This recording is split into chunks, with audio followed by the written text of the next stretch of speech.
안녕하세요. 채연님 반갑습니다. 기점 영상 잘 보고 있습니다. 저는 3남매 중에 막내로서 부모님의 갈등과 아버지의 폭력을 목격하면서 자랐고요. 그 기억이 50대 중반이 된 지금도 마음속에 남아 있습니다. 어떻게 이겨내야 할까요? 이렇게 질문을 주셨는데, 어린 시절 아버지의 바람과 폭력적인 행동을 가까이에서 겪으셨다고 해요. 막내로서 힘든 시간을 견뎠고 가족을 지키기 위해서 애써왔지만 마음속에는 여전히 그날의 두려움과 상처가 자리 잡고 있다 하셨습니다. 이런 아픔은 시간이 지나도 쉽게 지워지지 않는 것 같아요. 이 기억을 어떻게 극복하고 앞으로 이겨나갈 수 있을지에 질문을 주셨습니다. 어릴 적 경험은 우리의 삶에서 깊은 흔적을 남깁니다. 다시 한번 말씀드리지만 그런 기억들은 우리에게 상처가 아니라 우리에게는 다만 흉터일 뿐이다. 흉터는 상처가 아니죠. 뭐라고요? 흉터는 상처가 아닙니다. 우리가 흉터를 보고 자꾸 아파하고 상처를 키우는 사람은 어리석은 사람이에요. 내 몸에 수술 자국이 있다 하더라도 그 수술 자국은 상처가 아니라 그냥 흉터일 뿐입니다. 우리가 삶을 살아오면서 인생의 여정 중에서 흉터 없이 사는 사람은 없어요. 상처를 받지 않고 사는 사람도 없습니다. 그 상처를 계속 바라보면서 그 상처를 키우는 어리석은 사람이 되지는 말아야 합니다. 흉터는 이미 아물고 더 건강한 내 몸으로 거듭날 수 있는 좋은 인생의 기회였다라고 마음내는 것이 지혜로운 사람의 삶의 방향이라고 할 수 있습니다. 삶은 언제나 깊은 흔적을 남기고 그리고 또 흉터를 남깁니다. 하지만 그 기억이 내 현재와 미래를 지배하도록 둘 필요가 있다 없다 전혀 없습니다. 지금 질문자께서는 과거가 내 현재와 미래를 지배하고 있다라는 거예요. 한마디로 그것의 머슴이라는 거예요. 과거의 나와 지금의 나를 분리해 나가셔야 되는데 자기도 모르게 습관적으로 과거의 나와 지금의 나를 항상 이어오고 있는 거예요. 그래서 본인이 힘든 겁니다. 상처는 있는 그대로 바라보셔야 되는데 상처를 본인이 더 키운 거죠. 상처는 흉터일 뿐이에요. 상처는 상처가 아니에요, 이미. 뭐라고요? 상처는 이미 상처가 아니고 다만 상처가 아문 흉터일 뿐이다. 그것을 치유하고 그것을 조금씩 되돌리는 새살을 돋아나게 하는 연습을 하셔야 되는데 그런 연습을 해본 적도 없고 그러니까 더 힘든 상황이 됐죠. 하지만 이제 명상을 만나고 그런 이제 시절 인연을 함께 공부해 나가면 될 것 같습니다. 자, 제가 질문자 호짱님에게 말씀드리고 싶은 내용들은 가장 먼저는 상처는 흉터일 뿐 상처가 아니다예요. 상처는 다만 흉터일 뿐이다. 기점명상센터에 오셔서 인생에서 한 3가지의 실패한 경험이 있다라고 저한테 말씀하신 분이 계셨어요. 그분이 자신의 인생을 되돌아보면서 항상 성공을 향해 달려갔지만 3번이나 실패하고 나니까 이제 다시 재기할 힘이 없습니다. 어떻게 마음을 이겨내야 할까요? 이렇게 질문을 주셨는데 제가 그분께 이렇게 말씀을 드렸어요. 한번 실패하고 쓰러져서 다시 재기 못하는 사람도 있는데 본인은 3번이나 재기했으니까 3번째 실패해도 괜찮겠네요. 4번째 다시 일어설 사람이에요, 당신은. 당신은 그런 의지와 있고 투지가 있는 사람이에요. 다만 돈이 조금 손해보고 마음은 좀 아파도 당신에게는 든든한 마음의 근력이 생겼습니다. 옛날에 나무꾼이 한 명 있었어요. 그 사람이 아주 나무를 잘 베고 그리고 동네에서도 나무 짐을 가장 많이 매는 힘센 나무꾼 중에 한 명이었습니다. 근데 살다 보니까 너무 많은 나무를 지고 하다 보니까 결국은 허리에 이상이 생기고 무릎에 이상이 생기고 나무를 자르다가 톱에 상처가 났었어요. 그래서 그분은 더 이상 나무로 생업을 할 수가 없는 상황까지 되었습니다. 그분은 젊은 시절에 힘센 나무꾼이었고 마을 사람들에게는 인정받고 박수 받을 수 있는 나무꾼의 인생이 다 사라져버린 겁니까? 아니죠. 마을 사람들에게는 그 사람은 몸은 다치고 힘든 상황이 되었지만 박수 받을 만한 그런 열심히 일한 사람이에요. 그래서 내 몸과 마음에 난 상처를 두려워하지 말라는 거예요. 그 상처가 두려워하면 그 상처는 인생의 상처가 되어버려요. 그 상처를 흉터로 바라보고 영광의 흉터로 바라보면 그 상처 위에 다시 꽃을 피울 수가 있어요. 다시 열매를 맺게 할 수 있어요. 다시 뿌리를 깊이 박을 수가 있어요. 어제 뉴스 보니까 자막 뉴스가 나오더라고요. 그 자막 뉴스의 내용이 뭐냐 하면 식물들이나 나무들은 가물고 물이 없으면 자신의 뿌리를 땅속 깊이 더 뿌리를 키우고 더 뿌리를 내린다. 생물학자들의 연구 결과에 정확하게 나와 있었어요. 그런 상황들이 되면 더 깊게 뿌리를 내리고 살기 위해서 자신의 뿌리를 더 튼실하게 유지시키기 위해서 노력한다는 거예요. 우리 인간도 우리에게 오는 여러 가지 고난과 역경들은 어쩌면 우리가 그것에 휩쓸리지 말고 그 순간 알아차리고 깨어있는 마음이 된다면 그런 상황들은 오히려 나의 마음의 뿌리를 더 키울 수 있고 그 상처 위에 뿌리를 내리고 그 상처 위에 거름이 되어서 더욱 튼실한 열매와 꽃을 피울 수 있는 방법이 되지 않을까라는 생각을 합니다. 여러분은 어떻게 생각을 하십니까? 법구경에 보면 이런 얘기가 나와요. 적어볼까요? 지나간 일에 집착하지 말라.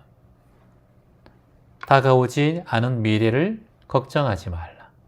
현재를 살피며 평온을 찾아라. 이렇게 말씀하셨어요. 너무 간단한 얘기예요. 지나간 과거에 집착하지 말라는 거예요. 오지 않은 미래를 두려워하지 말라. 걱정하지 말라는 거예요. 현재를 살피고 그 속에서 평온을 찾아라 하셨어요. 이게 법구경에 부탁해서 하신 말씀이에요. 과거의 기억이 힘들다 하더라도 과거의 기억은 내 인생에 아주 영광스러운 흉터라고 마음내고 지금 이 순간에 나를 돌아보고 내 마음을 치유해 나가셔야 돼요. 지나간 일에 집착하지 말고 다가오지 않은 미래를 두려워하지 말고 걱정하지 말라. 현재를 살피고 평온을 만나라. 공자께서는 이렇게 말씀하셨습니다. 적어볼까요? 구독자님들. 기, 소, 불, 욕, 물, 시, 인이라.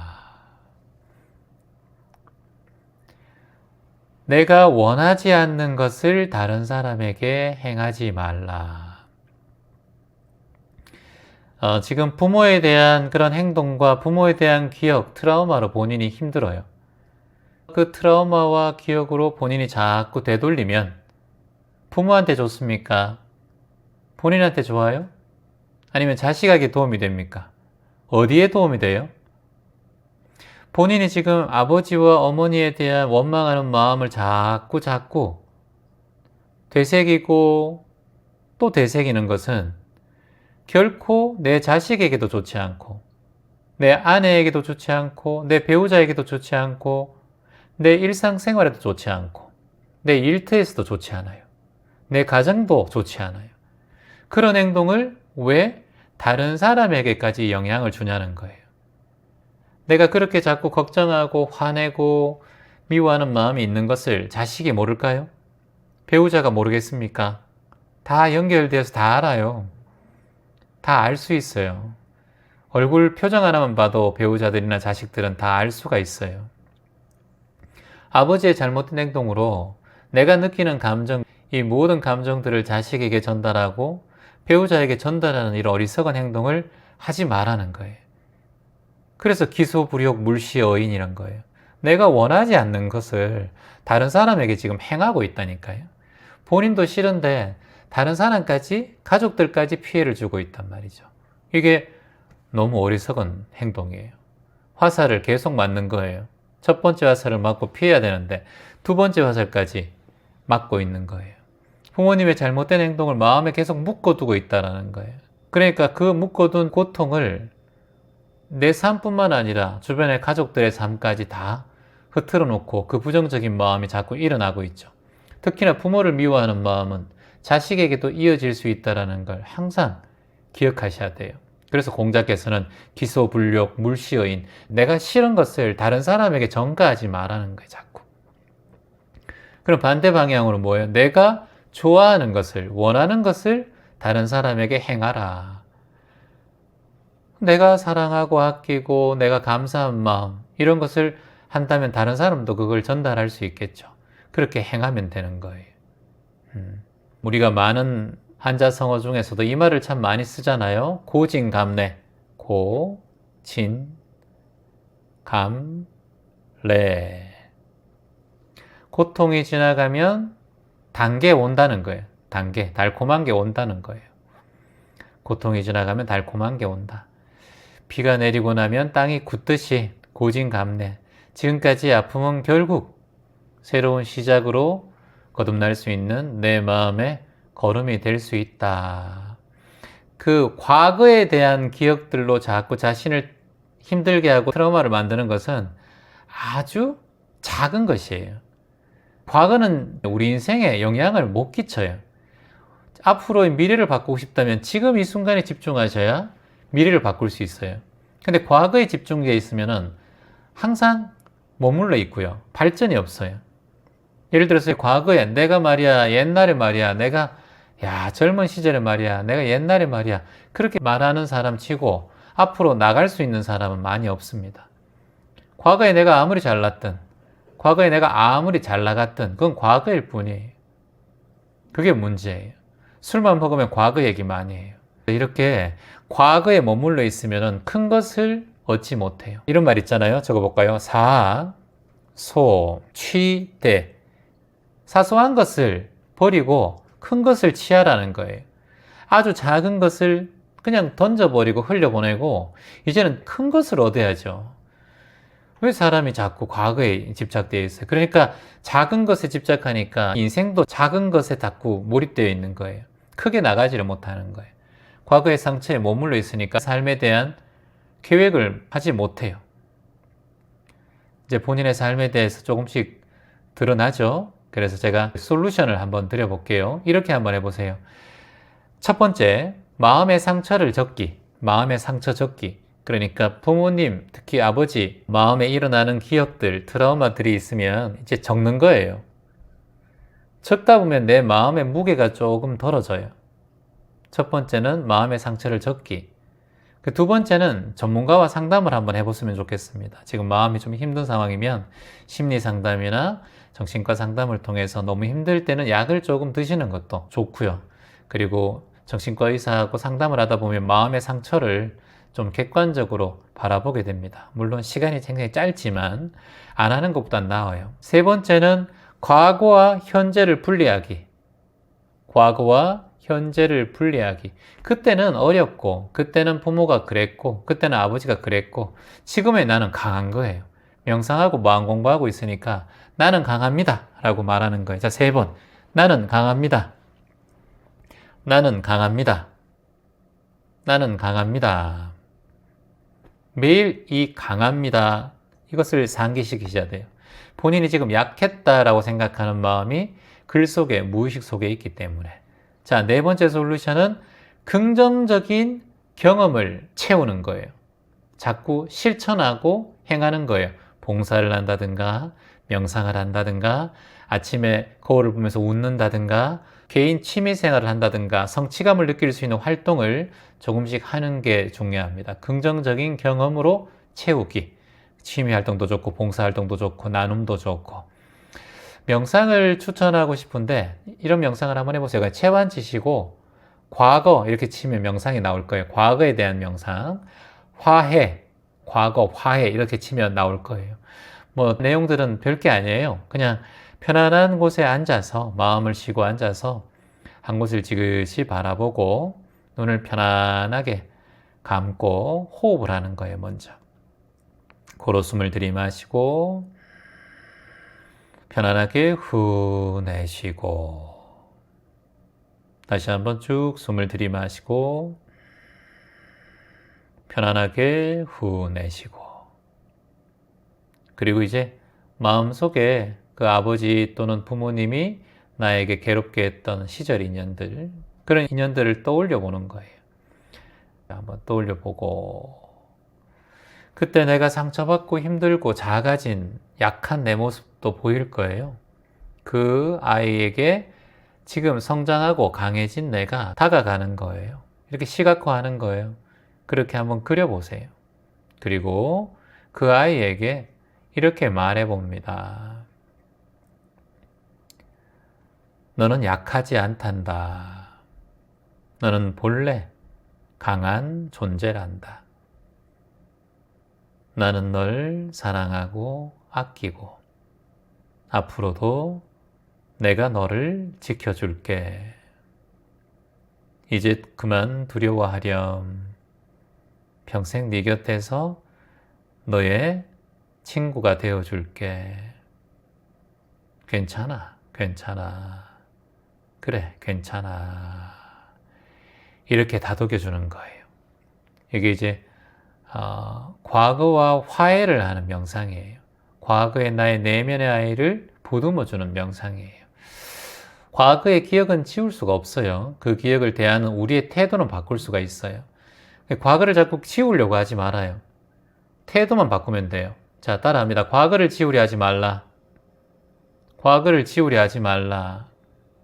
그 기억을 대하는 태도를 바꾸라. 그 기억을 대하는 태도를 바꾸라. 그 기억을 대하는 태도를 바꾸라. 상처는 흉터일 뿐이다. 품지 말라. 다만 흔적일 뿐이다. 더 이상 나를 괴롭힐 수 없다. 나는 내 내면의 강함을 믿고 과거와 화해하고 그 과거를 성장의 발판으로 삼을 것이다. 자, 확언 한 3개 같이 한번 해보겠습니다. 나는 과거를 내려놓고 지금 이 순간에 살아간다. 나는 과거를 내려놓고 지금 이 순간에 살아간다. 나는 과거를 내려놓고 지금 이 순간에 살아간다. 나는 상처를 치유할 힘이 있다. 나는 상처를 치료할 힘이 있다. 나는 상처를 치유할 힘이 있다. 내 삶은 스스로 만들어간다. 내 삶은 스스로 만들어간다. 확언을 자꾸 반복하고 제가 말한 거 적어도 보시고 질문자분께서는 본인에게 꼭 필요한 말과 실천을 행동을 하시기 바랍니다. 이곳에 계신 분들 중에서 과거에 상처 없는 분들은 있다 없다? 없다. 과거의 상처는 누구나 가지고 있고 과거의 상처는 지금을 살아갈 용기의 걸음이다. 지금을 살아갈 용기의 걸음이다. 씨앗이다. 라는 걸 다시 한번 말씀드립니다. 고맙습니다. 안녕하세요. 채화님 반갑습니다. 저는 결혼을 하고 난 다음 33년 동안 남편과 살고 있습니다. 결혼 후 33년 동안 거짓말을 일삼고 외도를 반복하는 남편과 살고 있습니다. 이제는 죽음보다 힘든 나날들을 보내고 있어요. 33년간의 결혼 생활 속에서 남편의 반복되는 거짓말과 외도를 견뎌내는 것은 쉽지 않았습니다. 처음에는 사랑하는 마음으로 참았지만 점점 자신의 삶이 무너져가는 것을 느꼈습니다. 남편을 붙잡아 보기도 하고 눈물로 호소해 보았지만 바뀌지 않는 현실 속에서 남편의 행동은 깊은 좌절감과 무기력을 주었습니다.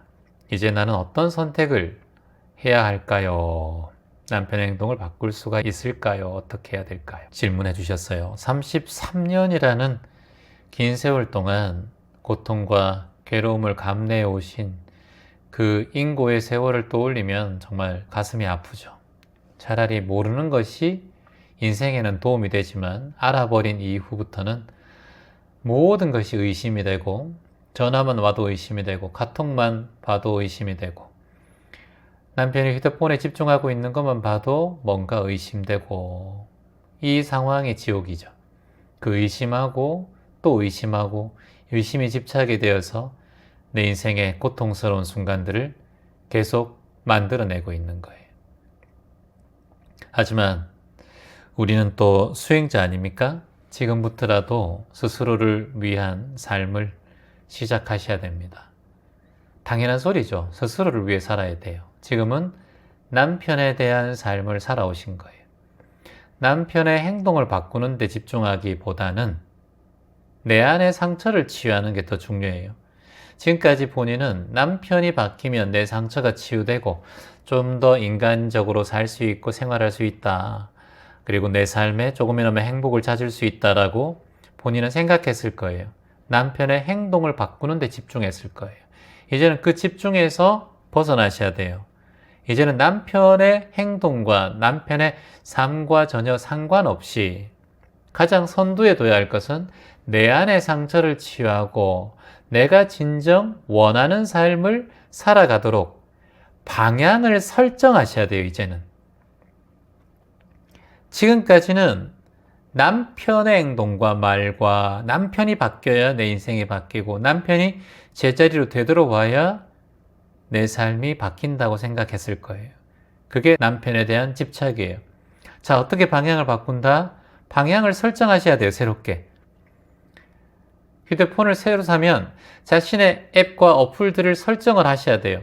전화번호도 옮기고 새로 세팅을 하셔야 돼요. 과거에 있는 내용들을 그대로 가져오면 용량이 모자랄 때는 휴대폰이 버벅거리고 잘 안 돼요. 여러분이 집을 아파트에 산다 또는 집을 자기 자택에 산다. 그러면 10년이 지나고 20년이 지나면 한 번쯤은 리모델링 할 수도 있잖아요. 근데 집에 있는 물건들을 집안에 그대로 놔두고 리모델링을 어떻게 해요?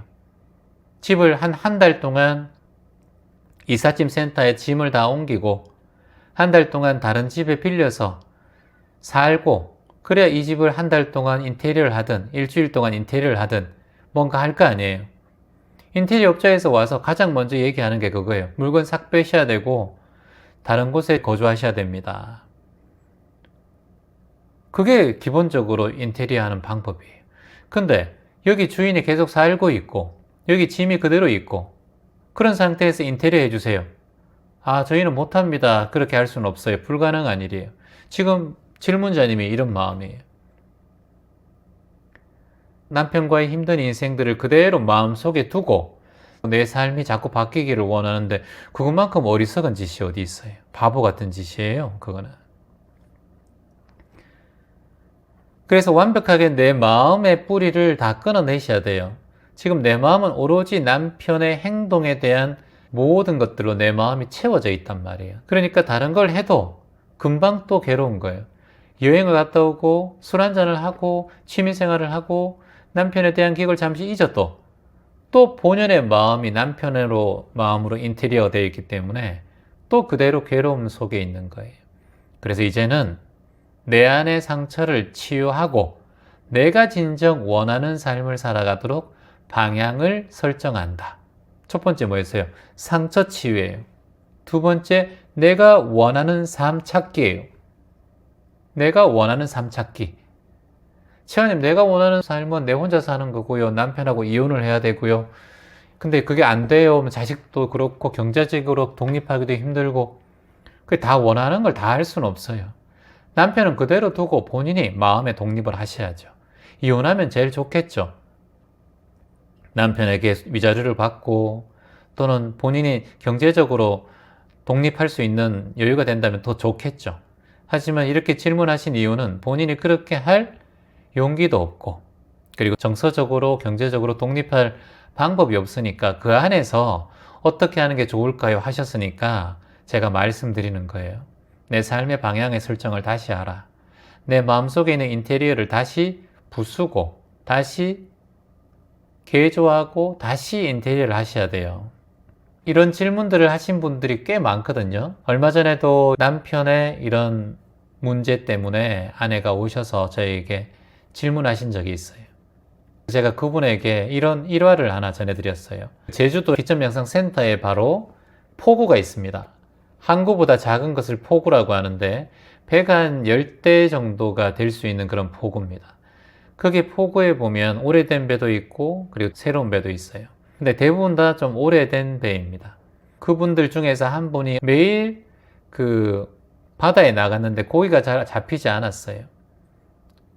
갈치도 없고 고등어도 없고 낚시도 안 되고 바람 탓도 하고 날씨 탓도 하고 고기 탓도 하면서 계속 힘들어 하셨어요. 아이고 고기도 잘 안 잡히고 참 힘드네요, 이렇게 말씀하신 거예요. 고기도 안 잡히고 기름값도 안 나오니까 한 3박 4일 동안 그 오래된 배를 청소하기 시작했어요.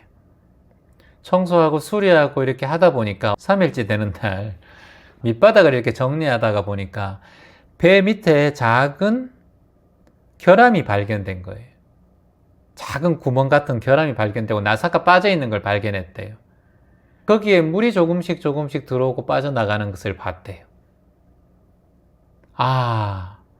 그제서야 자기가 고기를 잡지 못하고 여유가 있어서 이렇게 배 수리를 하고 배 청소를 하는 것이 본인의 생명을 살렸구나, 본인의 목숨을 살렸구나 라고 생각하면서 너무나 감사했다고 하는 거예요.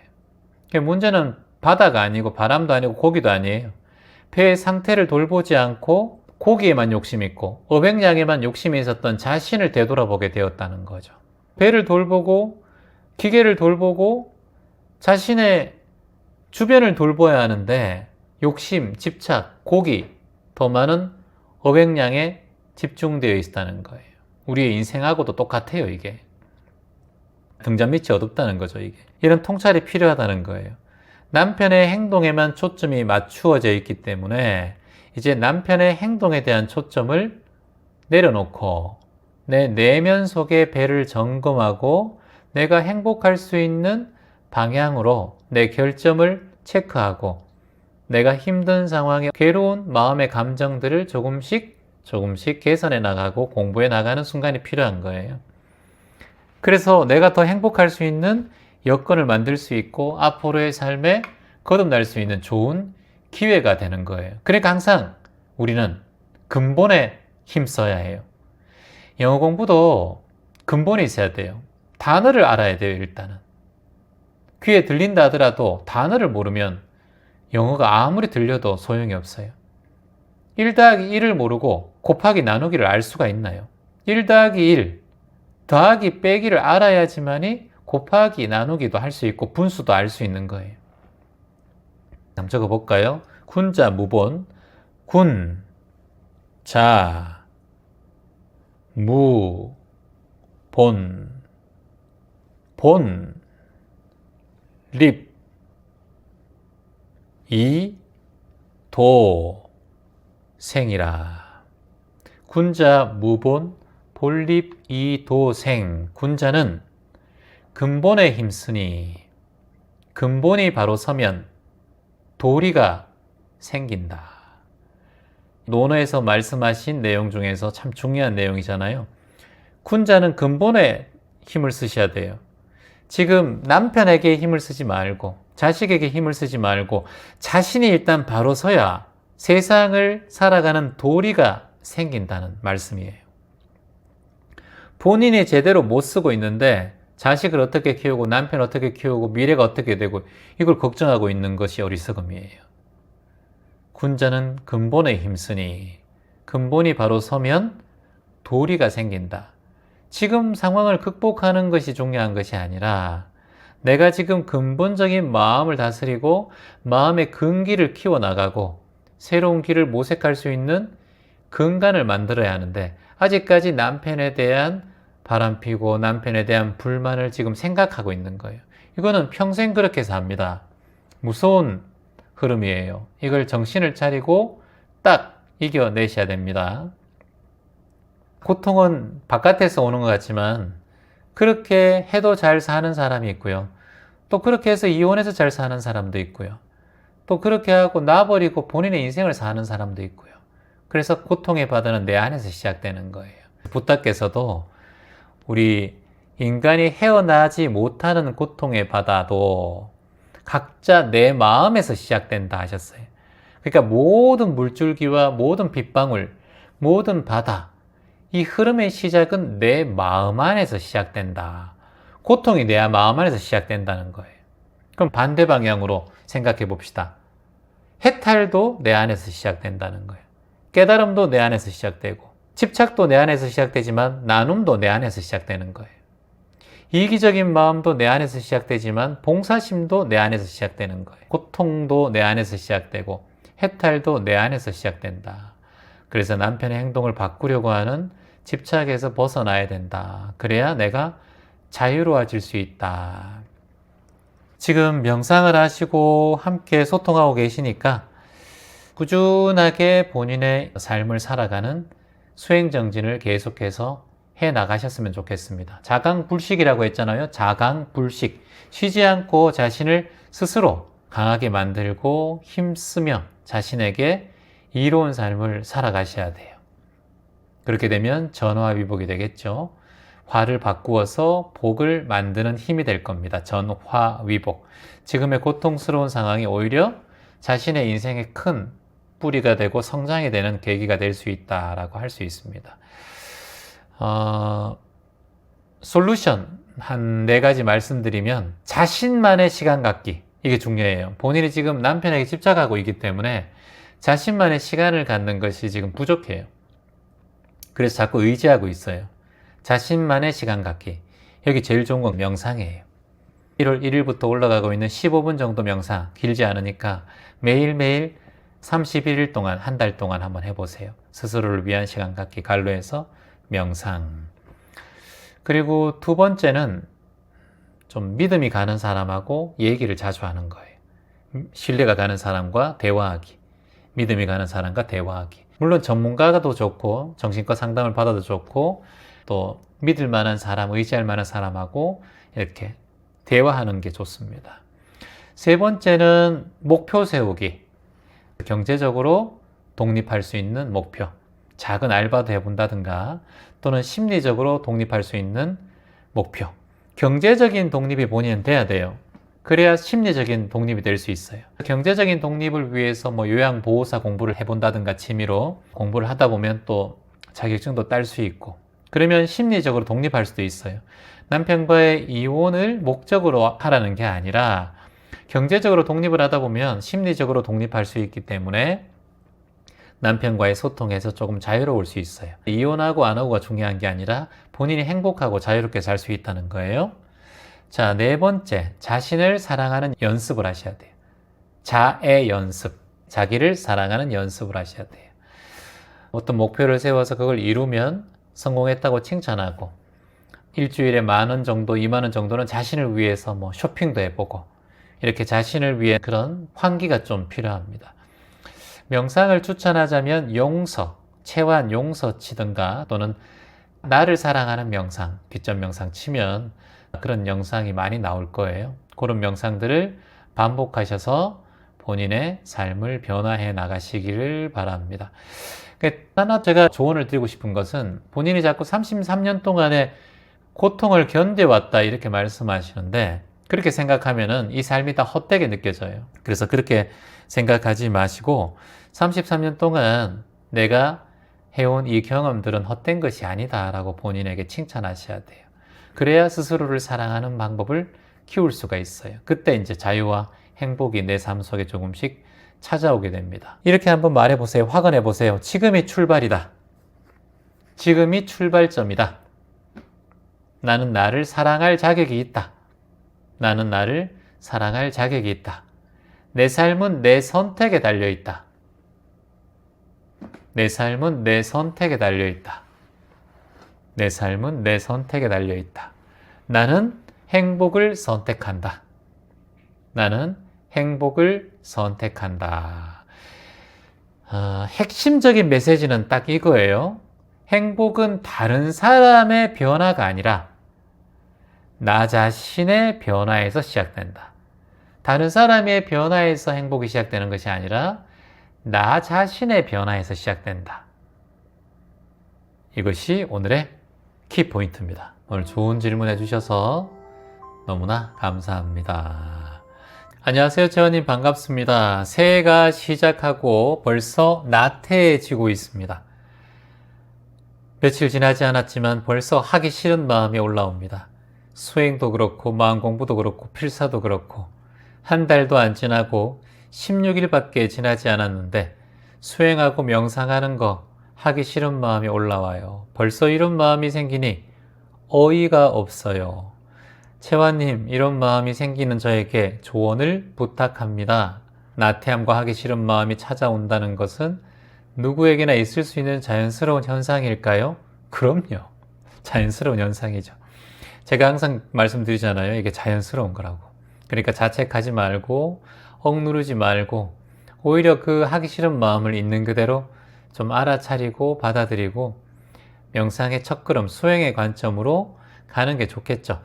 자, 뭐 몇 가지 제가 조언을 드릴 수 있겠는데요. 이런 질문들이 저는 많이 받았기 때문에. 첫 번째는 질문을 하세요.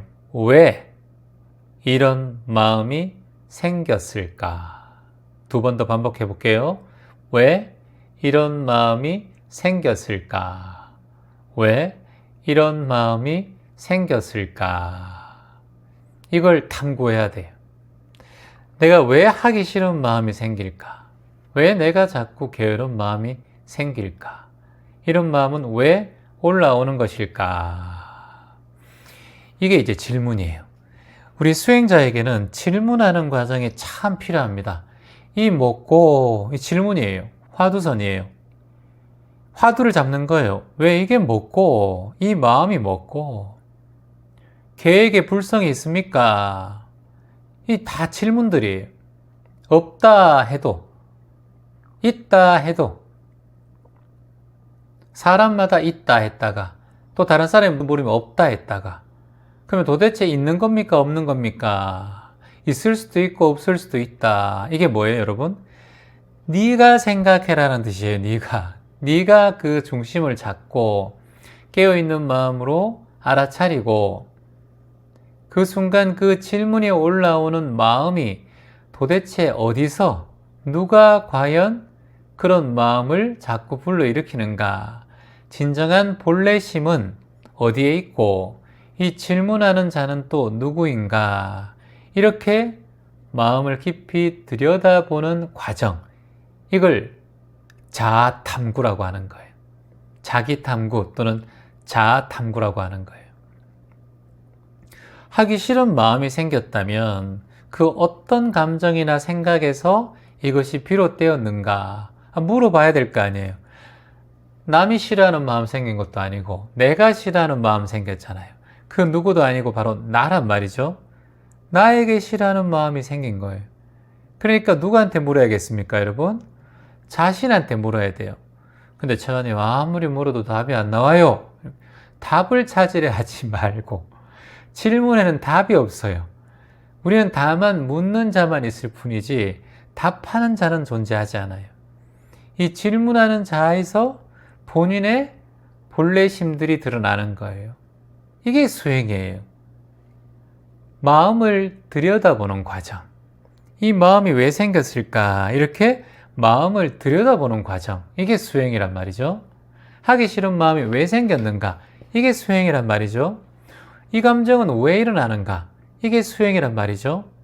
이 생각은 어디서 비롯됐는가? 이게 수행이란 말이죠. 이 게으름이란 게 뭘까? 나는 왜 이 마음이 올라올까? 내 삶은 뭐가 맞지 않는 걸까? 나는 지나치게 높은 가치를 추구하고 있는 걸까? 나에게 바라는 것은 무엇인가? 나에게 요구하는 것은 무엇인가? 이렇게 자꾸 자기 탐구, 자아 탐구를 해 나가셔야 돼요. 그러다 보면 눈이 번뜩 뜨여요. 아, 그래. 하기 싫은 마음도 나의 마음의 한 조각이구나. 자, 따라 해볼까요? 하기 싫은 마음도 나의 마음 조각이구나. 하기 싫은 마음도 나의 마음 조각이고, 하고 싶은 마음도 나의 마음 조각이구나. 나의 일부이구나. 이렇게 인정하는 거예요. 그리고 마음속에서 어떤 소리가 나는지 스스로가 조금씩 듣는 힘이 생겨요. 이게 바로 내면의 소리라는 거예요. 내면의 소리. 우리는 내면의 소리를 배우는 방법을 배우지 않았어요. 그래서 내면의 소리가 뭔지도 몰라요. 자꾸 자신에게 감정과 마음이 올라올 때 질문하기. 왜 이런 마음이 생겼을까? 질문하고. 그리고 두 번째, 자기 탐구. 이 감정은 어디에서 왔는가? 이 느낌은 어디에서 왔는가? 탐구하기. 답은 찾지 말아요. 답은 없다라고 말씀드렸어요. 요게 두 번째 해야 되는 방법입니다. 첫 번째는 왜 이런 마음이 생겼을까? 질문하고. 두 번째는 자기 탐구, 감정의 탐구, 관찰의 탐구. 그리고 세 번째는 큰 목표 말고 작은 목표를 좀 세워보세요. 거창하고 큰 목표는 삶에 부담이 돼요. 오늘 1분만, 5분만이라도 아침에 명상을 해보자. 쇼츠 올라오는 거 따라만 한번 해보자. 걷기 명상 한번 해보자. 아침에 일어나서 물 한 잔을 떠서 한 5분 동안 천천히 한번 마셔보자. 명상을 하지 않아도 좋으니까 그냥 내가 지금 어떤 행동을 하는지 관찰이나 좀 해보자. 이렇게 가벼운 마음으로 하셔야 포기하는 마음이 올라오지 않아요. 작게 시작해야 멈추는 것도 작게 멈춰요. 너무 크게 시작하면 크게 멈춰요. 그래서 재기할 힘이 없어요. 작은 목표를 추구하라. 그게 우리 동기를 불러일으키는 원동력이 됩니다. 부처님께서 제자들과 함께 강가에 있는데 저기 강물에서 나무 토막이 이렇게 떠내려오는 거예요. 그래서 제자들이 그 나무 토막을 물끄러미 보고 있었어요. 그때 부다께서 제자들에게 이렇게 얘기합니다. 이 강에 떠내려가는 저 나무 토막이 어디로 갈지 너희들은 아느냐? 스승님, 그게 무슨 말씀이시죠? 강물 따라 흐르겠죠. 큰 강물로 가든 결국은 바다로 흘러가겠지요. 그렇게 대답을 했어요. 그러니까 부처님께서 이렇게 말씀하십니다. 하지만 만일 그 나무 토막이 말이다. 이렇게 떠내려가다가 어떤 장애물을 만나고 또는 절벽을 만나기도 하고 큰 모래산을 만나기도 하고 또는 어디 그물에 걸려서 걸리기도 한다면 그 나무 토막의 운명이 달라질 것이다. 그렇지 않느냐? 예, 맞습니다, 스승님. 그래. 그렇게 하다 보면 어느 때는 언덕에 얹혀져 있기도 하고 물속에 가라앉기도 하고 폭포에 떨어져서 부서지기도 하겠지. 그러면 결국 바다에 이를 수 없을 것이다. 네, 스승님 맞습니다. 그래. 수행하는 마음도 이와 같다. 여러 가지 장애를 우리가 만나게 될 거야. 나태심도 만나고 게으른 마음도 올라오고 탐욕과 성냄, 어리석은 마음, 화라는 마음들이 우리의 마음의 장애물을 자꾸 만들 거란다. 그게 수행의 강물 속에 자꾸 만나게 되는 방해물이자 우리가 어쩔 수 없이 피할 수 없는 원인이고 그리고 그것으로 인해서 우리는 많은 것을 깨닫게 될 것이다. 그런 장애물을 알아차리고 지켜보고 깨어있는 마음으로 벗어나면 대원을 이루는 바다까지 흘러갈 수 있을 것이다. 그 자리가 또 깨달음의 자리일 것이다. 하지만 어느 자리에 걸리든 그 모든 순간은 수행의 순간임을 잊지 말라. 나태함이 올라오고 게으른 마음이 올라오더라도 떠내려가는 막대기를 잠시 멈추게 하는 장애물임을 알고 또 흘러가고 또 흘러가고 또 마음을 내어야지만이 우리가 원하는 바다로 흘러갈 수 있다. 그래서 장애물은 일시적인 거예요. 따라해봅니다. 장애물은 일시적이다. 장애물은 일시적이다. 영원하지 않아요. 여러분 삶 속에 지금 장애물이 있을 거예요. 우리의 삶 속에 항상 있어요. 그 일시적인 거예요. 그러다가 또 흘러가요. 또 찾아와요. 흘러가요. 또 찾아와요. 흘러가요. 이게 인생이에요. 장애물이 없는 사람이 없습니다. 누구나 장애물이 있어요. 그 중에 가장 큰 장애물은 세 가지입니다. 노병사죠. 늙어가고 병들어가고 죽는 거예요. 이게 우리에게 가장 큰 장애물이라고 볼 수 있죠. 절대 피해갈 수 없는 장애물이에요. 그래서 장애물이 곧 인생이고 장애물이 곧 우리의 인연인 거예요. 그러면 우리가 장애물이라고 보는 게 우리의 장애물이 아니라 디딤돌이 될 수도 있는 거예요. 큰 병을 앓고 나면 내 몸을 더욱더 건강하게 잘 케어해야겠다는 생각이 올라오죠. 집에 도둑을 한번 맞게 되면 자물쇠를 더 신경을 쓰고 CCTV를 더 신경을 쓰게 돼요. 내가 말 한마디를 실수해서 그 사람에게 마음의 장애를 입히고 힘듦을 줬다면 그 또한 장애물이잖아요. 하지만 그걸로 인해서 내가 많은 걸 깨닫고 사람들에게 조심하게 되는 디딤돌이 될 수도 있는 거예요. 그래서 장애물이 우리 삶에 찾아온다 하더라도 이겨나가셔야 돼요. 이걸 부처님께서는 인욕바라밀이라고 했어요. 육바라밀 중에서 인욕바라밀. 참아내는 거예요. 참아내는 거. 아리스토텔레스는 뭐라고 했습니까, 여러분? 참을성은 어려울지 몰라도 열매는 달다. 이 얘기 기억나죠? 열매가 달다. 인내는 쓰더라도 열매는 달다. 그래서 참을성이 좀 힘들고 인내하는 것은 어려울지라도 결국 열매는 달다. 단 열매를 맛보려면 참을성이 있어야 된다. 우리가 뭐든지 좀 쉽게 살아가고 어려운 걸 싫어하고 고통과 괴로움을 항상 밀어내고 그런 게 우리 인생에 찾아오지 않았으면이라고 우리가 항상 기도하고 생각하잖아요. 그런 삶은 어찌 보면 쉬운 삶이죠. 큰 역경이 우리에게는 걸음이 되고 디딤돌이 된다. 탈무드에 보면 이런 얘기 나오잖아요. 쉬운 길을 택하는 것은 쉬운 삶이 아니라 결국 빈곤한 삶에 이른다. 너무 쉽게 살려고 하고 일도 안 하고 게으르고 내가 하고 싶은 것만 하고 하기 싫은 건 안 하고 이렇게 쉬운 삶만 선택하는 사람은 결국은 빈곤함에 이른다라고 탈무드에 나옵니다. 나태한 마음이 올라올 때 지금 말씀드린 본문을 기억하시면 좋을 것 같아요. 첫 번째는 나태함이 올라올 때 그 나태함을 받아들이는 연습을 하세요. 나태함 받아들이기. 아, 내가 지금 나태함이 일어나는구나. 이런 마음을 내가 받아들이자.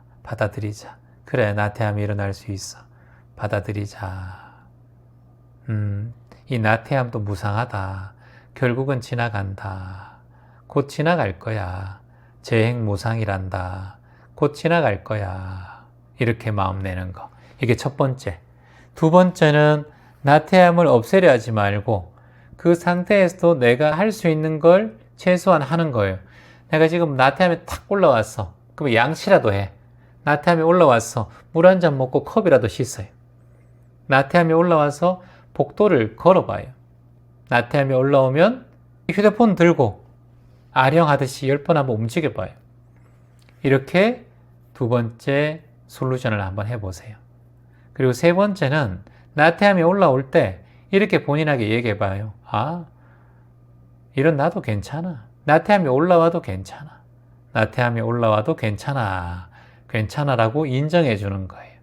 이런 방법을 쓴다면 본인에게 좋은 그런 변화가 있을 것 같습니다. 명상도 좀 재밌게 하세요. 그래서 한 3가지의 명상. 첫 번째는 걷기 명상.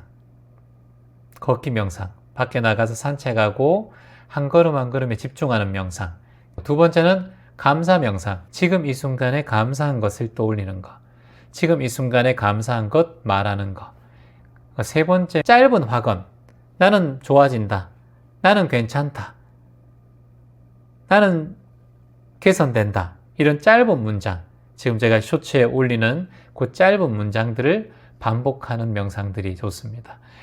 자신에게 너무 엄격하게 대하지 마세요. 수행과 명상은 잘하는 것보다 꾸준하게 하는 것이 더 중요합니다. 완벽하게 하지 못하더라도 자책하지 말고 오늘 그래도 괜찮다 이렇게 얘기해주고 오늘 그래도 괜찮다. 이 정도면 됐어. 괜찮아 라고 좀 얘기해주고 몸이 힘들고 어려울 때는 조금 쉬어가도 괜찮아. 자, 따라해볼까요? 조금 쉬어가도 괜찮아. 조금 쉬어가도 괜찮아. 조금 쉬어가도 괜찮아. 이렇게 본인에게 말해주는 거예요. 그래서 가능하면 마음의 평온을 느끼는 게 좋겠죠. 이런 확언도 좋을 것 같습니다. 지금 일어나는 내 감정이 특별한 게 아닌 거예요. 그래서 본인에게 지금 나의 모든 감정은 자연스러운 것이다 라고 말해주는 게 좋아요. 지금 일어나는 모든 감정은 자연스럽다. 지금 일어나는 모든 감정은 자연스럽다. 지금 일어나는 모든 감정은 자연스럽다. 그리고 두 번째는 나는 충분히 잘하고 있다. 이 말이 좋아요. 나는 충분히 잘하고 있다. 나는 충분히 잘하고 있다. 나는 충분히 잘하고 있다. 이렇게 본인에게 얘기해 주는 게 좋습니다.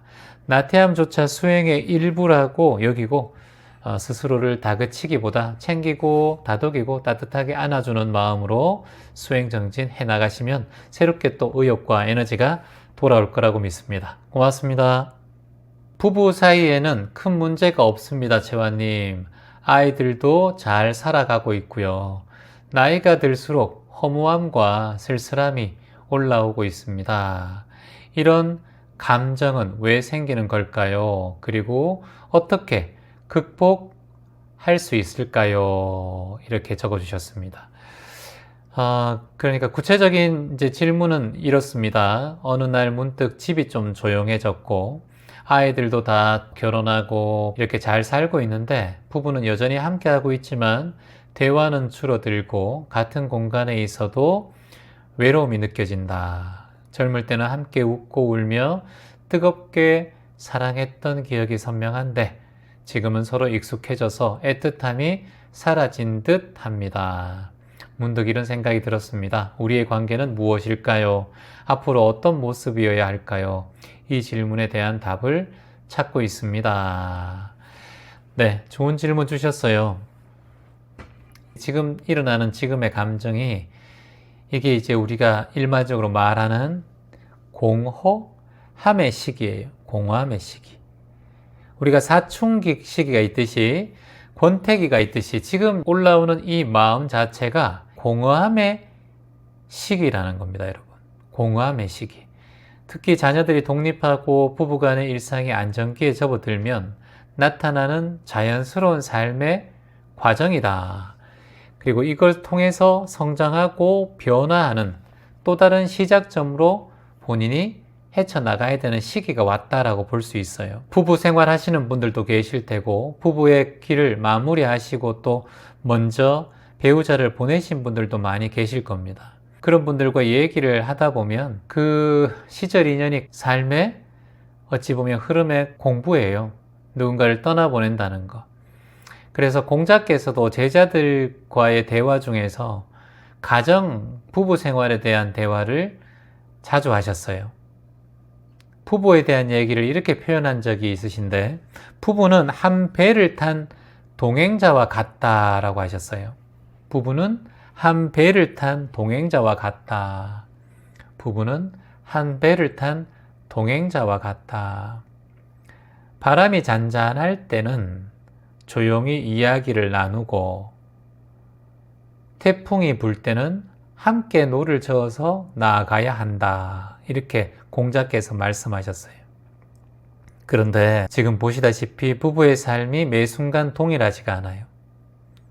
우리 인간의 삶 자체가 그렇다는 거예요. 배우자도 그렇고 자식도 그렇고 모든 순간이 동일하지 않고 이렇게 바뀌고 변화한다는 거예요.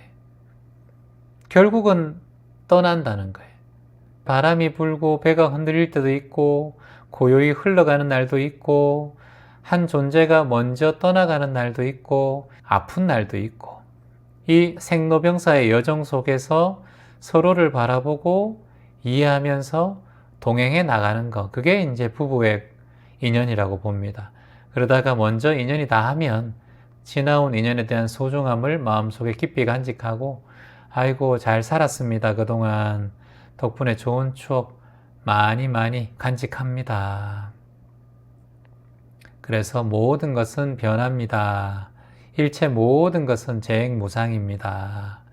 감정도 관계도 인연도 삶의 형태 모두 변하기 때문에 저도 당신을 붙잡지 않고 당신도 저를 붙잡지 않고 변화 속에서 새로운 의미를 만나면서 우리 함께 살아갑시다. 저도 보내고 난 다음에도 남은 사람은 또 잘 살아가야 되는 게 또 인연이에요.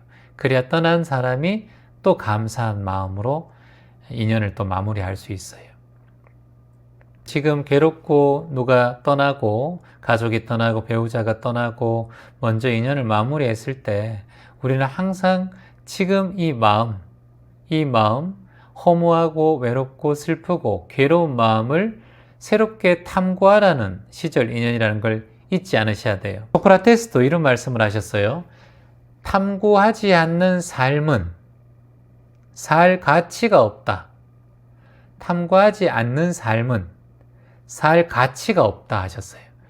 어떤 감정이 올라오든 내 감정을 탐구하고 지켜보고 해주셔야 된다는 거예요. 그리고 또 이런 상황일수록 내면을 관찰하고 내 삶의 새로운 방향성을 찾는 계기로 삼는 것이 본인의 삶을 바로 살아가는 일이라고 볼 수 있습니다. 아셨죠? 고진감래, 또 말씀드리지만 고진감래, 쓴 것이 다하면 단 것이 온다. 쓴 것이 다하면 단 것이 온다. 현재 공허함과 아픔이 곧 지나가고 시간이 지나면 새로운 또 삶의 기쁨이 찾아올 수 있다. 인생 무상이라 삶은 변하기 마련이다. 그러니 이것을 담담히 받아들이고 이겨나가기를 희망합니다. 지금 부부간에 이런 고통이 있다. 그리고 허무함이 있다. 이렇게 말씀해 주셨는데 제가 솔루션 한 3개를 말씀드리면 이런 시간일수록 부부간에 시간을 좀 가지는 게 중요해요.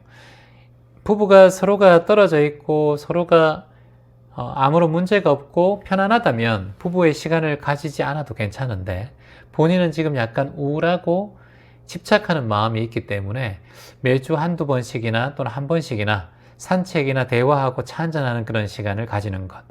부부 시간 가지기. 이게 첫 번째 솔루션이라고 할 수 있습니다. 두 번째는 이제 부부 간의 공동적인 목표를 좀 설정하면 좋겠죠. 올해는 뭘 한다. 뭘 도전해 보겠다. 이런 얘기를 이제 서로 간에 소통하는 게 좋겠죠. 그건 혼자 사는 사람도 똑같아요. 자신만의 시간을 가지고 자신만의 목표를 설정하는 것. 여행이나 봉사활동이나 나눔 활동이나 작은 프로젝트에 참여하는 것.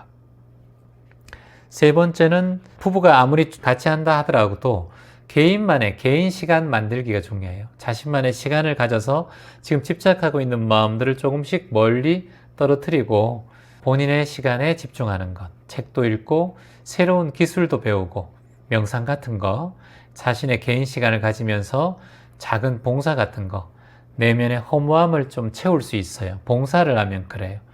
그래서 그런 것들을 하루하루 해보면 좋을 것 같습니다. 명상을 추천한다면 감정 흘려보내기 명상. 지금 감정이 조금 아무래도 힘들겠죠. 그러니까 감정 흘려보내기 명상 한번 해보면 좋을 것 같아요. 제가 이미 올려놨을 거예요. 여러분들과 같이 지금 한 2분만 해볼까요? 엉덩이 골반 왔다 갔다 한번 해보세요. 허리 바로 펴고 손은 편안하게 내리고 한 곳을 지그시 바라보고 코로 천천히 숨을 들이마시고 편안하게 후 내쉬고 다시 한번 쭉 숨을 들이마시고 편안하게 내쉬고 눈꺼풀에 힘을 편안하게 빼고 들숨에 이 감정은 이라고 되뇌이고 날숨에 지나간다 라고 하는 거예요. 이 감정은 지나간다. 지나간다. 지나간다. 지나간다. 코로 깊게 숨을 들이마시고 편안하게 내쉬어줍니다. 조용히 눈을 떠봅니다. 이렇게 감정을 지나간다라고 호흡을 통해서 깊게 평온하게 이어가시면 됩니다. 감정이 지나간다는 이 감정 흘려보내기 명상 이런 게 많이 올라가 있을 거예요. 기점 명상에 참고하시면 될 것 같습니다. 아무래도 삶의 중반기를 맞이하고 느끼는 그런 공허함은 자연스러운 과정이다. 따라해 볼게요. 공허함은 자연스러운 성장의 과정이다. 공허함은 자연스러운 성장의 과정이다. 공허함은 자연스러운 성장의 과정이다. 지금까지의 삶의 관계를 돌아보면서 새로운 또 여정을 시작하는 그런 삶의 기회를 삼으시고 스스로 사랑하고 나를 아끼고 그리고 모든 인연들에게 감사한 마음을 잊지 않는 것이 좋습니다. 확언 한번 해볼게요. 같이 함께 확언해 보겠습니다. 따라해 봅니다. 나는 변화 속에서도 내 삶의 의미를 찾을 수 있다. 나는 변화 속에서도 내 삶의 의미를 찾을 수 있다. 허무함을 넘어 새로운 기회로 받아들인다. 허무함을 넘어 새로운 기회로 받아들인다. 허무함을 넘어 새로운 기회로 받아들인다. 이런 확언들을 해주시면 좋을 것 같습니다. 공허함, 허무함이라는 얘기가 들어갔는데 이런 것들을 그냥 새로운 기회로 받아들이고 새로운 시작으로 받아들이면 좋겠습니다. 공허함은 새로운 시작이다. 공허함은 새로운 시작이다. 이렇게 또 자신을 탐구하고 이런 관계 속에서 감정을 느끼고 변화 속에서 삶의 새로운 또 기쁨을 만나는 시절 인연이 되었구나라고 생각하고 명상과 마음 공부를 충분히 이어가시기를 희망합니다. 고맙습니다. 안녕하세요. 반갑습니다. 채화님. 저는 고등학교 졸업하고 키가 작아서 취업이 안 됐습니다. 그래서 저는 엄마에게 나를 왜 이렇게 낳았냐고, 도대체 나를 왜 이렇게 키가 작게 낳았냐고 정말 짜증난다고 엄마에게 말했습니다. 그 당시 엄마가 그 말을 듣고 서러워서 통곡을 하셨고요. 통곡을 하며 우셨던 기억이 지금까지 가슴에 남아 있습니다. 어머니는 시간이 지나 돌아가신 지금 제 가슴은 더욱더 아파옵니다. 채화님, 제가 사과를 했어야 하는데 엄마에게 잘못했다고 사과를 하지 못했습니다. 이제 제가 결혼을 해서 자식을 낳아 엄마가 되어 보니 내가 원하는 대로 낳을 수도 없고 자식을 내가 원하는 대로 기를 수도 없다는 것을 알게 되었습니다. 엄마에게 상처를 드렸던 기억이 지금도 저를 괴롭히고 엄마가 돌아가신 후 그 죄책감에서 벗어날 수가 없습니다. 어떻게 하면 이 마음을 치유할 수가 있을까요? 아무리 후회해도 엄마와의 관계에 큰 아픔을 느끼고 있습니다. 과거의 행동을 후회하고 있습니다만 진정 엄마에게는 그 사과를 하지 못했습니다. 누군가의 상처가 얼마나 오랫동안 남아있을 수 있는지, 그 마음의 치유가 왜 중요한지 잘 보여주는 그런 질문입니다. 우리가 누군가에게 상처를 주었다는 그런 사실을 깨닫고 사과를 하고 용서와 화해의 순간들이 우리의 삶에 다가오면 좋지만 이것이 시간이 지나면 그렇게 될 확률이 좀 적죠. 하지만 과거로 인해서 본인의 삶을 자꾸 벌주고 본인을 힘들게 한다는 것은 자신을 삶의 울타리에 가두는 일이라고 봅니다. 그래서 지금 이 순간부터 어머니의 사랑을 기억하고 그 사랑을 삶 속에서 실천하고 엄마한테 못했던 그 사랑을 자식에게 실천하고 딸 자식이 계속해서 고통받고 있는다고 알면 엄마도 더 마음이 아플 것 같습니다. 망자가 원하는 삶도 아니라고 보여져요. 그래서 우리가 내리사랑 그러잖아요. 부모에게 받은 사랑을 부모에게 되돌려 줄 수 없기 때문에 그것을 자식을 향해서 되돌려 줄 수 있다라고 생각이 듭니다. 기점명상센터에 오신 분 중에 한 분이 저에게 비슷한 얘기를 해주셨어요. 어머니에게 심하게 화를 내고 어머니에게 말로 상처를 주고 힘들게 한 적이 있었다고 해요. 엄마한테 용서를 구하고 엄마한테 잘못을 뉘우치고 그것을 빌고 싶었지만 어머니께서 이미 돌아가신 후라고 했어요. 엄마가 갑자기 돌아가셨대요. 제가 그분에게 드렸던 말씀은 다른 게 아니라 돌아가신 어머니가 원하는 삶이 무엇일까를 추측해 보라는 거예요. 지금 이렇게 자꾸 후회하고 엄마에게 남아있는 마음이 불편하면 내 자식, 내 가정도 불편하게 될 텐데 주변의 사람들에게 사랑과 배려를 더욱더 실천하고 베풀어라라고 말씀드렸어요. 과거는 되돌릴 수 없으니까. 그래서 현재를 통해서 과거를 속죄하고 지금 내가 가지고 있는 사랑과 배려와 마음을 나누고 그리고 주변에 있는 사람들한테 더 잘하는 것이 어머니께서 원하는 삶일 것이다. 그렇게 말씀드리고 그렇게 실천을 하셨어요. 삶이 조금씩 나아지고 있다라고 저한테 소통을 해주셨는데 제가 생각하는 건 그거예요. 질문자님들이 대부분 다 엄마한테 용서를 구해야 되고 엄마한테 사과를 해야 되고 그렇게 생각하는데 그건 착각이에요. 엄마를 미워하고 엄마한테 왜 내가 이렇게 작게 태어나서 왜 유전자가 이래 그렇게 화내고 엄마한테 짜증을 냈던 그 엄마에게 사과하고 용서를 받을 게 아니라 자신을 그렇게 생각하고 자신을 못났다고 생각하고 자신이 유전적으로 원하지 않는 체형으로 태어났다고 생각을 했잖아요.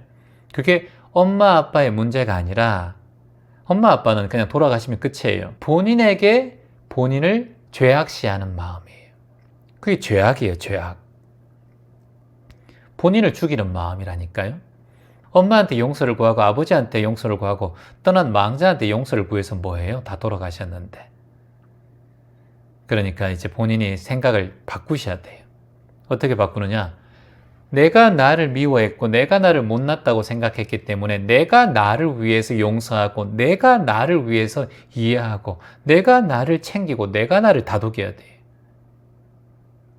이게 잘못 생각하고 있는 거예요. 이게 우리의 딜레마예요. 마음 공부를 하지 않으면 이걸 몰라요. 항상 마음 공부를 하지 않으면 대상, 바깥으로 향해 나가기 때문에 이걸 내 안으로 되돌려야 돼요. 빛을 내 안으로 되돌려서 반추해야 된다니까요. 이걸 뭐라고 그래요? 네 글자로. 회광반조라는 거예요. 바깥으로 나가는 내 시선과 빛을 내 안으로 되돌려서 나를 비추어야 돼요. 지금까지 엄마가 떠나시고 난 다음에도 엄마에 대해서 미안한 마음, 엄마에 대해서 회개하는 마음을 자꾸 가지고 있어요. 그러니까 자신이 성장을 못해요. 망자한테 집중이 되어 있기 때문에. 망자는 이미 망자예요. 영가예요. 인연이 다 한 거예요. 생자와 인연이 다 한 거예요. 근데 자꾸 망자에 대해서 인연을 잡고 있으면 생자가 자꾸 안 좋아요. 왜 어리석은 짓을 해요? 제가 어제도 말씀드렸지만 자신을 용서하지 못하면 매사가 괴로워요. 내가 아무리 어떤 짓을 했든 간에 내가 부모님에게 어떤 말을 했든 간에 이제 참여했다면 이제는 스스로를 용서하셔야 돼요. 끝까지 그걸 잡고 있으면 안 돼요. 그걸 부모님이 원하지 않아요. 그래서 사랑과 자비를 통해서 본인을 껴안아야 됩니다. 사랑과 자비를 통해서 본인을 껴안아야 돼요. 어머니와의 이별은 자연의 섭리예요. 회자정리라고 그랬잖아요. 회자정리. 만난 인연은 반드시 헤어진다. 물론 잘 헤어지면 좋지만 뭐 어떻게 해요? 인연이 그렇게 됐는데. 지금까지 본인의 죄값을 다 치렀다 생각하고 어머니가 원하지 않는 삶을 저는 살지 않았으면 좋겠습니다. 문제의 원인을 자꾸 부모님에게 찾지 말아요. 내가 효도를 못했고 부모님한테 그런 말을 했고 부모님한테 상처를 줬고 이게 뭐예요? 다 원인을 부모님에게 두고 있는 거예요. 부모님 때문에 키가 작았고 부모님 때문에 왜소했고 그 마음이 본인의 기저에 깔려 있는 거예요. 무의식 속에. 문제가 본인 안에 있는데 바깥에서 찾고 있는 거예요. 아직까지 엄마한테 미안하고 또 엄마한테 또 잘못했고 이게 뭐예요? 엄마한테 집착하고 있는 마음이 아직까지 있다라는 거예요. 이게 본인의 삶을 지금 나락으로 빠뜨리고 있단 말이죠. 자, 적어봅니다. 반, 구, 저, 기. 문제의 원인을 자신에게 찾아라. 너 자신을 알라란 뜻이에요. 문제의 원인을 엄마한테 찾지 말고 문제의 원인을 과거에 했던 행동에서 찾지 말고 지금 이 순간에 머물고 지금 내 자신에게 찾는 거예요. 그게 수행자예요. 방구적이라는 거예요. 제가 한 3가지 정도 솔루션을 드린다면 어머니에 대한 생각이 아직까지는 잘 없어지지 않기 때문에 어머니에 대한 감사일기를 쓰는 게 좋아요. 첫 번째 솔루션, 어머니 감사일기. 억지로 떠올릴 필요는 없고 어머니가 생각날 때마다 잠시 몇 가지의 감사한 내용을 적어요. 태어나게 해주셔서 감사합니다. 어머니 키워주셔서 감사해요. 이 내용만 계속 적는 것도 괜찮아요. 한 2문장 적고 딱 덮어놔요. 또 엄마 생각날 때 또 적어요. 키워주셔서 감사합니다. 낳아주셔서 감사합니다. 또 덮어놓고 반나절 있다가 또 생각나면 또 쓰면 돼요. 이게 엄마에 대한 감사일기예요. 그리고 2번째 솔루션은 엄마에 대한 미안함이 떠오르면 엄마와 비슷한 존재들 또는 다른 사람을 위해서 봉사활동을 하세요. 세상에 의미 있는 일을 해서 복을 지으시라는 거예요. 그게 이제 진정 망자를 위한 복이에요. 떠난 사람들을 위해서 천도제 지내고 제사 잘 지내고 그렇게 하는 것도 한 가지의 방법이라고 보지만 저는 그런 마음보다 더 위대한 마음은 천도하는 길은 하늘의 길을 여는 거잖아요. 그러면 하늘의 뜻을 받들으란 말이에요, 여러분. 하늘의 뜻이 뭐예요? 하나님의 뜻이 뭐예요? 부처님의 뜻이 뭐예요? 가난한 이에게 먹을 걸 주고 배고픈 이에게 먹을 걸 주고 헐벗은 이에게 옷을 주고 목마른 이에게 물을 주고 오염된 곳에 있는 사람들에게 청정함을 주고 추위에 떨고 있는 사람에게 연탄을 주고 구중물을 먹는 아이들에게 우물을 파주고 지구를 위해서 한 그루 나무를 심고 화장해서 옥병에 넣어가지고 갖다 놔봤자 뭐합니까? 물론 기념이야 되죠. 그거는 그걸로 끝내고 세상을 향해서 그분의 영가를 위해서 망자를 위해서 복을 짓는 것이 진정 큰 천도다. 이걸 여러분께서 꼭 기억해 주시면 좋겠습니다.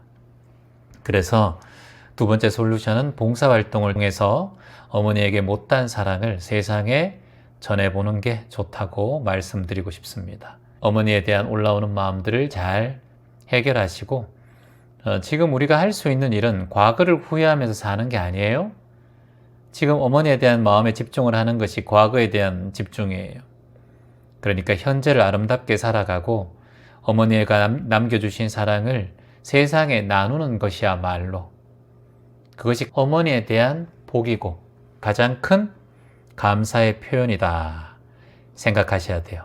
질문자님들 같이 함께 또는 과거에 대한 실수와 후회가 있는 분들에게 이 말씀을 한번 따라해 보죠. 확언해 봅니다. 자, 따라합니다. 나는 과거의 실수를 용서하고 희망을 선택한다. 나는 과거의 실수를 용서하고 희망을 선택한다.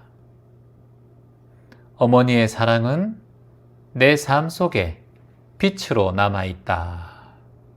어머니의 사랑은 내 삶 속에 빛으로 남아있다. 나는 내 주변에 봉사하고 희망을 전한다. 나는 내 주변에 봉사하고 희망을 전한다. 이 화근을 쓰고 필사하고 하루에 적어도 한 10번 정도는 읽고 쓰시기를 바랍니다. 어머니의 사랑이 내 안에 살아있다라고 생각하고 내가 슬프면 엄마도 슬퍼지는 거예요. 그러니까 내가 방긋방긋 웃으면서 행복하게 살아가시기를 희망합니다. 감사합니다. 안녕하세요, 채환님. 9개월 아기가 중환자실에 지금 현재 머물고 있습니다. 금방 나을 것 같은데 너무 길어지고 있어요. 이제는 생명이 위험할 수도 있다고 합니다. 채환님 그리고 기천가족 여러분들 많이 기도해 주십시오. 도와주세요. 라고 적어주셨습니다. 9개월 된 아기가 중환자실에 있다. 어머니의 입장에서 금방 나을 것 같아서 괜찮을 것 같아서 걱정을 덜 했는데 중환자실에 머물고 있는 아기가 너무 시간상 길어지고 있다. 이제는 생명에 위험할 수도 있다고 하는데 귀천가족 중에서 한 분이 자신의 아기를 위해서 많은 기도를 부탁해 주셨습니다. 기도, 그래요. 얼마나 절실하고 절박하면 이렇게 귀천 가족들에게, 귀천 명상 대학생들에게 마음을 전하고 도움을 청했을까요? 엄마의 마음이 평안해야 아이의 마음도 평안하다는 그 진리를 알고 계시기에 명상과 마음 공부를 통해서 스스로 깨우치고 그리고 또 돌보고 있을 거라고 생각을 합니다. 얼마나 마음이 무거우실지 이곳에 계신 우리 귀천 명상 대학생분들과 귀천 가족들이 참 많이 공감하실 거라고 봅니다.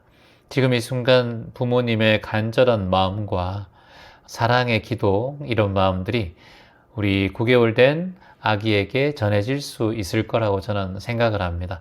벽도 통과하고 세상을 통과하는 게 그 사랑의 에너지고 그리고 기도의 에너지가 아닐까 생각을 합니다. 저도 이곳에 계신 많은 우리 구독자 여러분과 기도하는 마음으로 위로와 희망을 전하고요. 작게나마 기도문을 드릴까 해요. 어떻게 기도를 하면 좋겠습니까? 기도를 부탁해 주셨기 때문에 종교를 떠나서 어떤 마음으로 기도하면 좋은지 제가 말씀을 드리도록 하겠습니다. 담양이나 공주나 전라도 쪽에 가면 연꽃이 많이 피어 있더라고요. 저도 경상도 청도가 고향인데 청도 가기 전에 가창이라는 곳을 지나서 연못이 하나 있습니다. 열리지라는 연못이 있는데 그곳에 보면 항상 연꽃이 예쁘게 피어 있어요. 근데 연꽃 밑을 보면 물이 참 더러워요. 그리고 진흙도 많고 벌레도 좀 있는 것 같아요. 근데 그 연꽃은 어떻게 그렇게 진흙에 물들지 않고 스스로 연꽃이 진흙 속에서 예쁘게 자랄 수 있을까, 이런 생각을 했어요. 그리고 그걸 바라보고 있으면 깨끗하고 깔끔한 그런 연꽃의 향기와 빛깔을 봅니다. 근데 그것을 찬찬히 보면 1년에 몇 번 피지는 않아요. 제가 시절 인연을 보니까 충분히 기다리고 또 기다리고 난 다음에 진흙 속에서 연꽃이 꽃을 피우더라고요. 매번 볼 수 있는 게 아니더라고요. 그래서 이게 참 인연이구나. 시절 인연이 있구나. 연꽃이 진흙 속에서 연꽃을 피우기 위해서는 얼마나 많은 시간 동안 기다리고 연꽃을 피우기 위해서 에너지를 모으고 그 기다림 속에서 조금은 힘든 상황들을 스스로 이겨내고 있지 않을까.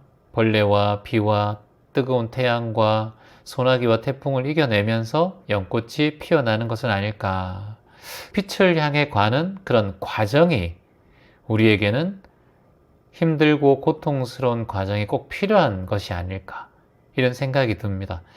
우리 아이가 9개월 된 친구가 중환자실에 있지만 있는 이유는 더욱더 건강하고 그리고 평온한 몸과 마음을 위해서 꼭 이 시절 인연을 겪어야 되는 그런 상황이기에 이걸 잘 이겨내고 나면 1년 지나고 5년 지나고 10년 지나고 시간이 가면 갈수록 우리 아이에게도 더욱더 건강하고 평온한 신체가 선물되지 않을까라는 생각을 합니다. 이 기다림이 고통스럽지만 결국은 빛을 향해서 가는 여정이다. 같이 함께 따라해 볼까요? 내가 살아가는 과정이 조금 힘들고 고통스럽지만 빛을 향해 가는 여정임을 알고 있다. 이 기다림이 조금은 고통스럽지만 빛을 향해 가는 과정이고 여정이다. 이걸 믿음을 가지고 아이를 바라보고 지금 이 순간을 이겨내는 마음으로 삼았으면 좋겠습니다. 지금의 어려움이 비록 길고 힘들고 고통스럽게 느껴진다 하더라도 그 끝에는 반드시 아기의 웃음꽃이 다시 피어날 것이라고 저는 믿고 있습니다. 어머니께서 더욱더 굳건하게 마음을 다지시고 아이와 정서와 내가 지금 가지고 있는 마음의 흐름이 모두 다 연결되어 있다라고 마음을 내고 그 꽃 피울 날을 기다리면서 희망을 가지고 정진해 나갔으면 좋겠습니다. 솔루션을 한 3가지 정도 공유하고 싶은데요. 첫 번째는 감정 공유예요. 감정 공유. 자신의 감정이 이렇다라는 걸 남들에게 또는 주변의 사람들에게 공유하는 것이 필요합니다. 지금 현재 내 상황을 솔직하게 말하고 도움도 받고 기도도 부탁한다고 타인에게도 말하고 자신의 감정을 공유하는 일이 저는 첫 번째 솔루션이라고 생각이 듭니다. 두 번째 솔루션은 아이를 지켜보면서 지금 태어나기를 바라는 마음, 또는 아이가 모든 게 좋아지길 바라는 마음, 이런 마음이 생기는 게 욕심이거든요. 그래서 그런 큰 욕심을 부리지 말고 작은 변화에 감사하라. 작은 변화에 감사하라. 작은 변화에 감사하라.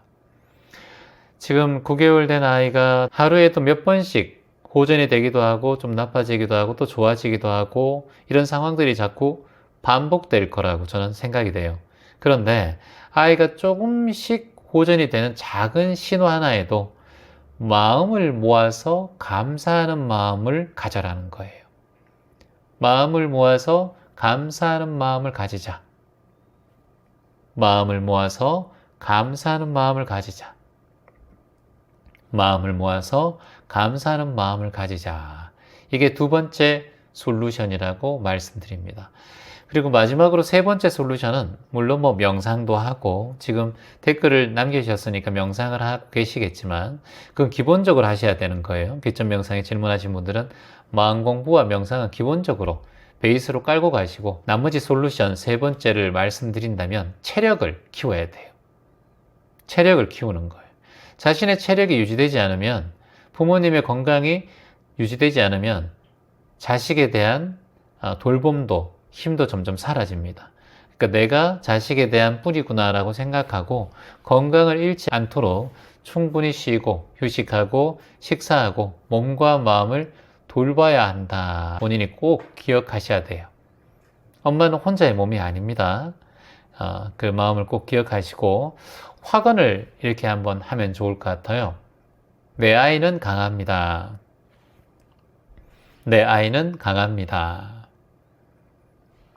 모든 고통을 이겨낼 힘이 있습니다. 모든 고통을 이겨낼 힘이 있습니다. 이런 말을 쓰는 거예요. 제가 지금 말씀드리는 걸 나중에 이제 방송 끝나고 나면 제 방송을 보시면서 이걸 찬찬히 써내려가요. 그리고 자신의 사연이 소개된 내용들을 몸과 마음이 힘들 때마다 다시 한번 반복해서 시청하는 것도 도움이 됩니다. 유튜브에 올라가 있으니까요. 몇 회짜 수업인 걸 기억하시고.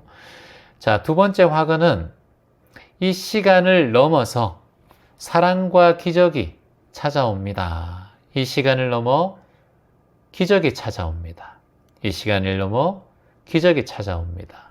사랑이 찾아옵니다. 또는 기적이 찾아옵니다. 이런 말을 하면 좋겠죠. 그리고 세 번째 화근은 모든 순간 치유의 에너지가 아이에게 흐르고 있습니다. 매 순간마다 치유의 힘이 내 아이에게 흐르고 있습니다. 지금 이 순간 또는 모든 순간마다 치유의 힘이 내 아이에게 흐르고 있습니다. 이런 확언들이 아기의 회복에 도움이 될 것 같습니다. 엄마가 뿌리라는 걸 꼭 기억하시고 아기의 회복은 조금씩 좋아질 때마다 작은 것에 감사하고 그리고 지금 이 어려운 시간을 이겨내면서 부모님은 더 부모님들의 사랑이 끈끈해지셔야 돼요. 자식 때문에 싸우고 그러시면 안 돼요. 간절한 마음으로 함께 기도하면서 부부가 더욱더 부부애를 키우고 가정의 힘을 더 키울 수 있는 그런 희망의 여정이다 라고 생각을 하셔야 됩니다. 아까 전에 기도문을 말씀을 해주셨기 때문에 기도문을 제가 말씀드리겠습니다. 같이 함께 기도문을 여러분 따라해 보시면 좋을 것 같아요. 아이를 특정 짓는 게 아니라 항상 기도는 크게 하셔야 됩니다. 크게. 생명들을 다 챙기는 게 좋겠죠. 소중한 생명들이 고통에서 벗어나 온전한 건강을 되찾을 수 있도록 기도합니다. 그리고 또 엄마는 아기의 몸과 마음에 따뜻한 치유의 빛이 흐르도록 인도해 주소서. 이런 기도가 좋겠죠. 여기서 어머니가 아프시든 본인이 아프다면은 내 몸이 또는 어머니의 몸이 지금은 아기니까 아기의 몸과 마음에 따뜻한 치유의 빛이 흐르도록 인도하소서 이런 기도가 좋겠죠. 그리고 남편과 본인, 나에게도 힘과 용기를 주시어서 이 어려움을 이겨낼 수 있게 하소서 이런 기도가 좋겠죠. 이 어려움을 이겨내고 지혜를 주시옵소서 이런 기도가 좋을 것 같습니다. 이렇게 본인이 잘 챙기셔서 기도문도 말하고 그리고 수시로 화근도 필사하면서 매일매일 조금씩 작은 흐름과 작은 변화에도 감사한 마음을 잊지 않고 아이를 챙기면서 내 아이는 강합니다. 모든 고통을 이겨낼 힘이 내 아이에게 있습니다. 이 시간을 넘어서 기적이 찾아옵니다. 모든 순간이 치유의 에너지가 내 아이에게 그리고 그 사람에게 흐르고 있습니다. 이미 그렇게 되고 있음에 감사합니다. 감사합니다. 감사합니다. 이렇게 기도하시면 될 것 같습니다. 희망입니다. 감사합니다.